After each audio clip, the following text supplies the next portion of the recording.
Hello everyone. In this video, I will show you how to connect Rithmic to NinjaTrader 8. Start by opening NinjaTrader 8 on your desktop. Wait for the Control Center window to fully load. This is the main hub where all connections and settings are managed. Now move your mouse to the top menu. Click on Connections, then select Configure. If you do not see the Configure option, go to Tools, then open Settings.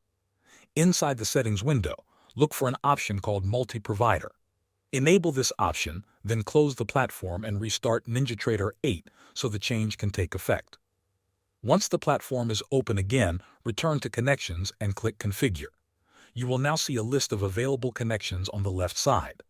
Scroll through the list until you find Rithmic for NinjaTrader Brokerage. Double-click on it to move it into the Configured section on the right. Now focus on the right panel where the connection settings appear. In the connection name field, type a name that is easy for you to remember, such as my Rithmic. Next, enter your Rithmic username and password in the appropriate fields. Below that, find the System drop-down menu. Choose the server that is closest to your location.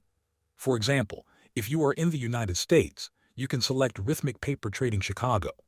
Make sure the plugin field shows Rithmic for NinjaTrader Brokerage. Once everything is filled in, click Apply, then click OK to save your settings. To connect, go back to the Control Center, click Connections, and select the connection name you just created. Your platform will now attempt to connect to Rithmic. Thanks for watching.